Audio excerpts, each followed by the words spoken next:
So I'm in second grade and I'm standing in the girls' bathroom, but I'm facing away from the mirror and contorting my spine to look back and see if anything resembling wings were growing from my shoulder blades.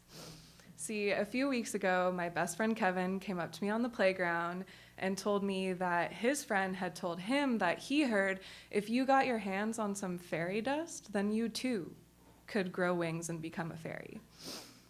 This information not only piqued my interest, it ignited an almost spastic obsession inside of me. See, I was and still am a kid fascinated by magic and mysticism and the unknown. So, suffice to say, when I heard this, I decided right then and there that I was gonna get my hands on some freaking fairy dust. So for the next few weeks, every day at lunch, Kevin and I would put our heads together and plan how we were going to get our hands on some frickin' fairy dust. And every day after school, I would go to the public library and read book after book on fairies so that I could learn more about them and where they lived and maybe figure out how to get there and meet them and become friends with them so that they would give me fairy dust so I could become a fairy. And obviously my mom took note of my newfound obsession, mainly because of my incessant chattering at home about how soon I was going to grow fairy wings and that Sailor Moon could suck it. Because, oh boy, was I real jealous of Sailor Moon at that point. So my mom listened to me go on, and she entertained my beliefs, and when Kevin and I had finally come up with a plan, she sat there and listened. We finally settled on what we thought was the most solid solution, and in hindsight, the most obvious one. We already knew a fairy, we just dealt with her in very specific contexts. What do you do when you lose a tooth? You write a letter to the tooth fairy, you include a sacrificial offering, the lost tooth, and you put it under your bed, and then she comes overnight and swaps them out for money. So we figured, why can't we do the same thing and just ask for some fairy dust? Off I went to write the letter, and Kevin was no help in this department. He had no insight on what I should include in the letter, even though he was the one who told me about this in the first place. So I just wung it and figured I'd ask her for some fairy dust and list a few reasons why I thought I deserved to grow fairy wings. And it went something like this. Dear Tooth Fairy, I know I usually write to you when I lose a tooth, but I have a favor to ask this time. My friend Kevin told me that if I got some fairy dust and sprinkled it on my shoulder blades, that I could grow fairy wings. Could you possibly give me some fairy dust?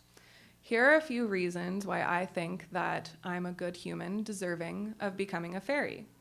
First, I take real good care of my hair. Like really good care of my hair. And you know my best friend Nikki, she never brushes her hair, never washes her hair, but I take really good care of my hair. So you can trust that I will also take really good care of a pair of fairy wings. Second, I know fairies love nature, and I really love nature too. I go hiking all the time with my family, and we go camping every year, and I mean real camping, not fake camping like Lily and her family who take an RV with electricity. I mean real camping. No electricity, no running water, no bathrooms, bathing in the lake, that type of stuff. So you can trust when I say that I'm going to respect and protect Mother Nature in the way that a fairy would. Last, sometimes I feel pretty different from my family and the kids at school. And if I grew fairy wings, I'd still be different, but at least I'd be different in a really cool way. I don't have a tooth this time around, so I'm hoping you can do me a solid and do the same thing you did the first time I lost a tooth at Johnny Reb's, the rib restaurant, where I was like wiggling it over the sink and then it fell out and down the drain. But you still gave me money that time, so I'm hoping this time can be the same. Anyway, please include instructions if you can. Your friend, Erica. Later that night, I took the letter and folded it up, placed it under my pillow, and rested my head, and then lay awake for hours because I was far too excited to fall asleep. But I finally did, and in the morning when I woke, I frantically tore off my covers and threw my pillows from my bed to discover a vial of fairy dust and a handwritten note on an index card. The fairy dust was purple, and the instructions were very simple. Sprinkle the dust on your shoulders and wait for wings to grow. Check daily.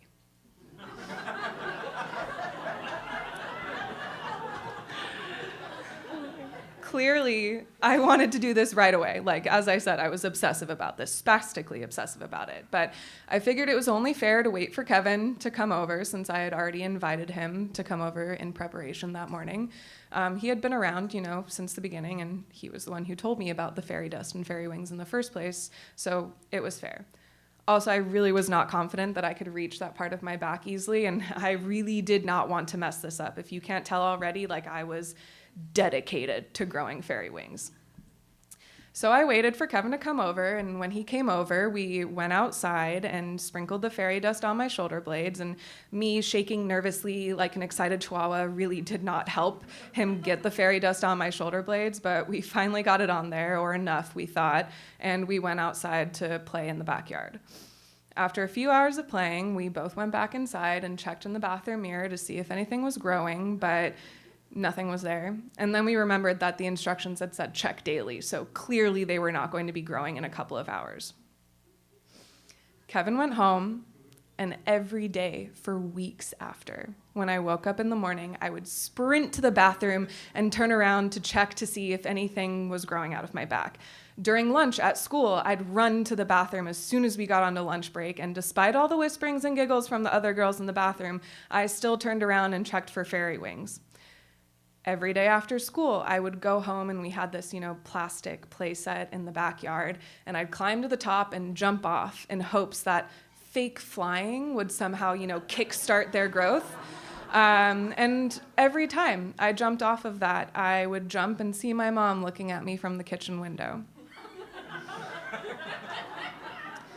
After weeks of this, weeks and weeks of jumping and checking and jumping and checking and jumping and checking, I finally gave in and accepted the crushing disappointment that I was not going to grow fairy wings. Thank you. After what felt like forever, but was probably a week or two in kid years, my spastic obsession had faded when I went to a family friend's gathering and discovered the Ouija board and tarot cards.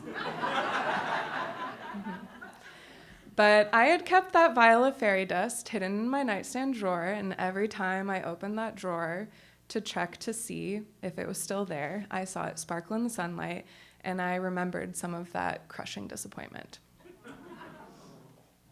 Fast forward a few months, and it's the holidays, I clearly was a very sneaky and manipulative kid who believed in magic, and every single year I would go on a hunt to find the presents that were hidden around the house. And, this year was no different. I started my search off in my dad's closet, nothing. Went to my dad's dresser drawers, still nothing. Mom's closet, also nothing, starting to get frustrating at this point. And then I went into my mom's nightstand drawer. No Christmas presents, but I found a 3-pack of craft glitter with 1 vial missing. Yeah.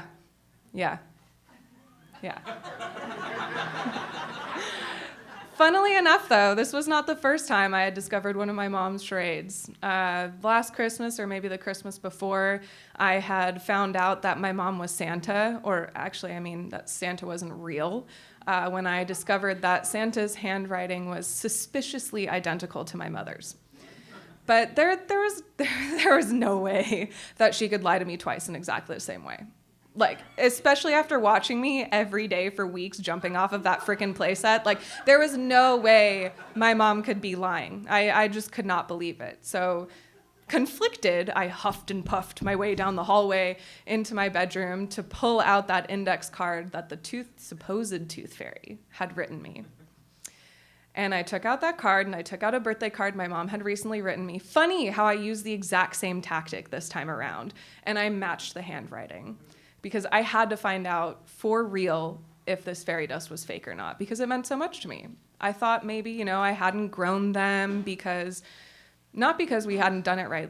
The instructions were very simple. Not because Kevin was wrong in the first place, because otherwise the tooth fairy would not have sent me fairy dust if Kevin was wrong about it all from the beginning.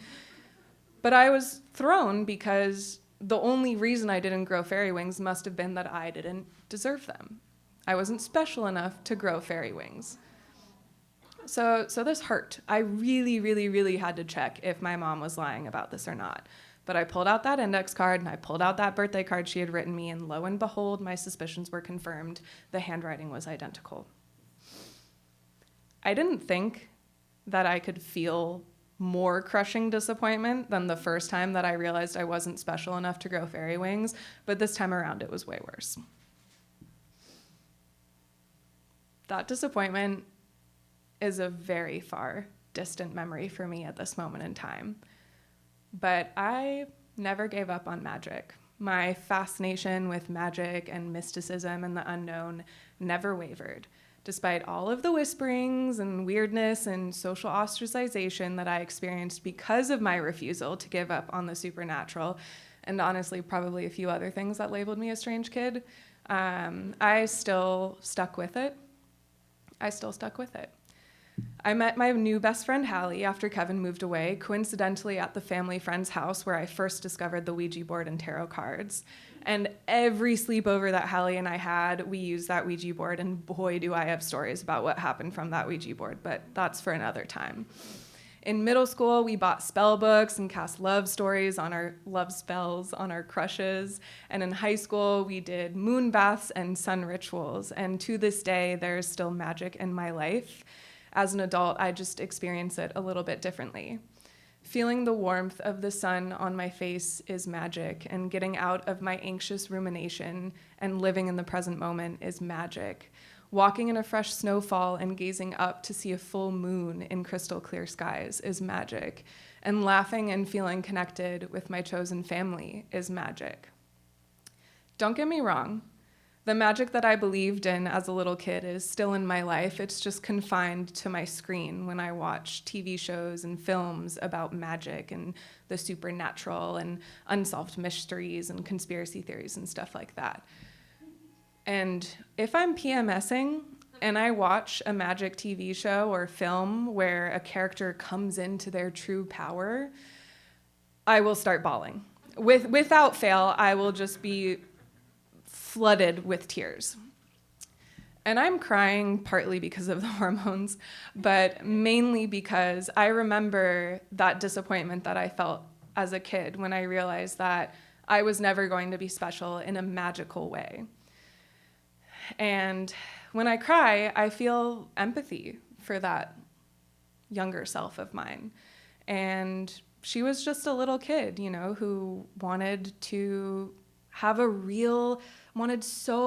badly to have a real tangible reason for why she felt so different. A little kid who wanted magic to be real so she could go to everyone at school and say, "I told you so," and they would stop teasing her. It was a little kid who didn't want to have to sacrifice who she really was in order to feel a sense of belonging. And if you can't tell, I'm a big kid now. And magic is still very much so in my life. And at these times when I'm crying after seeing someone come into their true power, their true self, I like to talk to my younger self and tell her, don't worry, magic is real, just maybe not in the way that you think about it right now. Discovering who you truly are, the person you've deep down always known yourself to be, is true magic. Finding people who love and accept you for all of your weirdness and strange quirks is real magic. Just give it some time. Thank you.